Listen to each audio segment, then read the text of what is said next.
Imagine a building so large that you could fit 270 football fields inside it. A place with a library bigger than most universities, a mosque that can hold thousands of people, an indoor theme park, and even Persian gardens that look like they came straight out of the tales of 1001 Nights. Now imagine that this place is in one of the most isolated countries on the planet, where Instagram is banned, where Coca-Cola cannot be officially sold, and where the word shopping mall has taken on a completely different meaning. This is the Iran Mall. 1.95 million square meters of pure architectural ambition. Officially the largest shopping mall in the world, and you have probably never heard of it.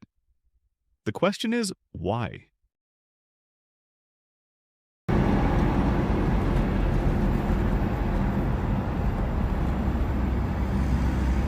Before we step inside the Iran Mall, we need to understand one thing.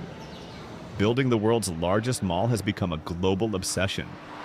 Dubai has the Dubai Mall, 1.1 million square meters, a giant aquarium, an ice skating rink in the middle of the desert, and more gold than you would see in a lifetime. China built the new South China Mall, designed to be unbeatable but which turned into a ghost city, empty, a monument to excess. The Philippines have the SM Mall of Asia. Thailand built Central World, every country wanting its piece of this megalomaniacal race. But in 2018, Iran entered the competition. And it didn't enter to compete. It entered to dominate. 1.95 million square meters of total area. To give you an idea, that is bigger than 270 football fields, bigger than the Principality of Monaco. You could fit the entire Vatican inside this mall 3 times over and still have space left. But here's the detail no one tells you. Building the largest mall in the world in Iran was not just about luxury or capitalism, it was a political act. The story of the Iran Mall begins in 2007, at a time when Iran still had relatively normal relations with the West. The project was conceived by Mohammad Reza Farzan, an Iranian businessman who had a simple vision. If Dubai can have the largest mall in the world, why can't Iran? Then came 2010, and the economic sanctions. Imagine trying to build the largest commercial building in the world when you cannot import modern construction materials, when Western companies refuse to work with you, when your own currency loses value every day. The construction was supposed to take 5 years. It took 11. The initial cost was $2 billion. In the end, estimates say it exceeded $5 billion. No one knows for sure because the numbers were never fully disclosed. But here is what is impressive. They did not give up. When they couldn't import German glass, they developed Iranian glass. When American companies refused to supply air conditioning systems, Iranian engineers created their own solutions. The Iran Mall became, unintentionally, a symbol of resilience. And in September 2018, exactly 11 years after it began, the doors finally opened. The result? Something that defies any comparison. So, what exactly exists inside 1.95 million square meters? Let's start with the obvious. Shops. More than 2,500 of them. International and local brands. But here's where it gets interesting. The Iran Mall has a 12,000 square meter library with more than 67,000 books. Inside a shopping mall, there is an indoor theme park called Fantasyland. 9,000 square meters of roller coasters, games, and attractions.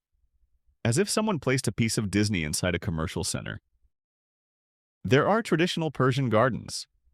And we're not talking about decorative potted plants, but real gardens, with architecture that dates back 1,000 years of Persian history, fountains, stone pathways, an experience that blends a shopping mall with an open-air museum. And here comes the part that leaves any architect speechless. The Iran Mall has a mosque, not a discreet prayer room, a real mosque, capable of accommodating thousands of worshippers with minarets with full Islamic design. Think about this. Where else in the world can you buy an iPhone, read Rumi in a library, pray in a mosque, and then eat at a food court with 85 restaurants? all without leaving the same building. Oh, and there's more. Two five-star hotels, a convention center, and a 12-screen cinema. But here's the real question. Why would someone build all of this? To understand the Iran Mall, you need to understand the concept of soft power.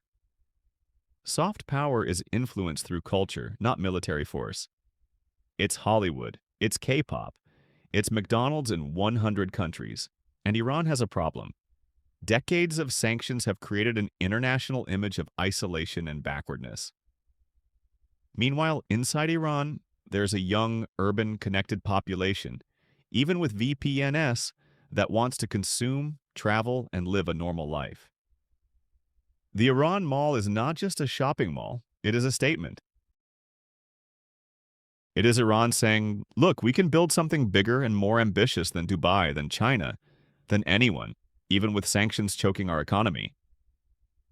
In its early years, the Iran Mall attracted millions of visitors, not just to shop.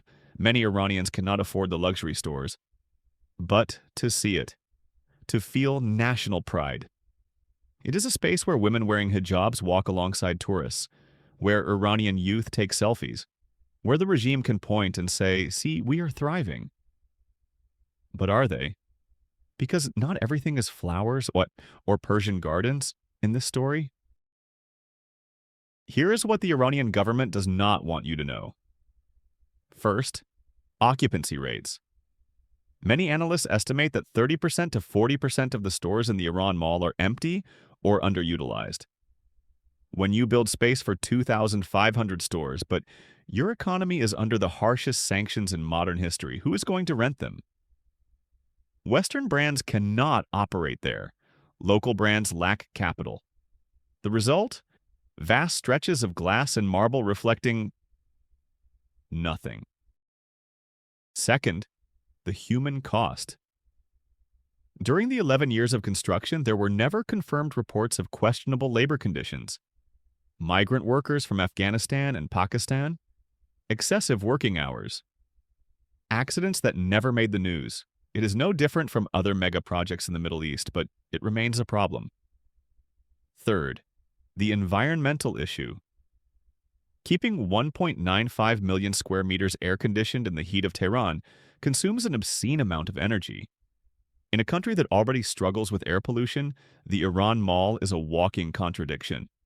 A monument to consumption at a time when the planet demands the opposite. And there is a final, almost cruel irony. Most Iranians cannot actually shop at the Iran Mall. They can visit, take photos, walk around. But with inflation that has exceeded 40% in some years, with stagnant wages, the Iran Mall has become almost a museum of what cannot be had. A glass palace built on a fragile economy. So, what is the future of the Iran Mall? There are three possible scenarios. Scenario 1. Normalization.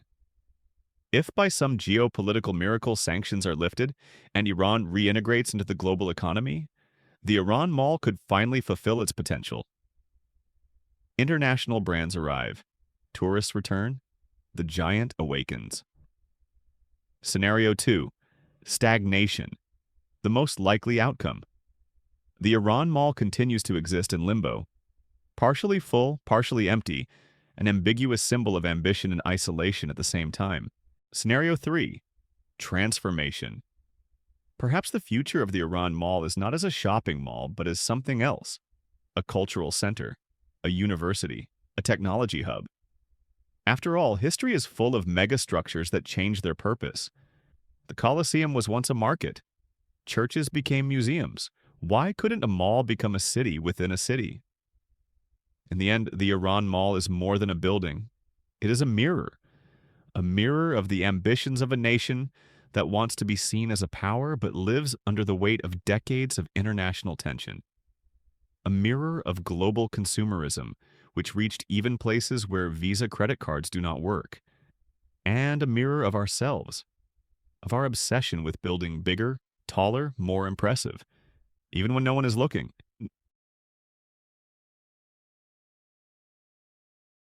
The Iran Mall exists in a paradox. It is the largest mall in the world that most of the world will never visit. It is a symbol of prosperity built under sanctions. It is an invitation to consumption in an economy that can barely sustain its own people. But perhaps that is exactly the message, that even in the most unlikely places, even under the harshest circumstances, humanity insists on building, on dreaming big, on saying, we are here, we exist, we matter. The Iran Mall may never be the commercial success its creators imagined, but as a symbol, as a declaration of existence, it has already won. And now I leave you with the question that has haunted me since I began researching this story. In a world connected by the internet, where borders are becoming increasingly invisible, what is the true cost of isolation? And is it worth building glass palaces when no one can enter?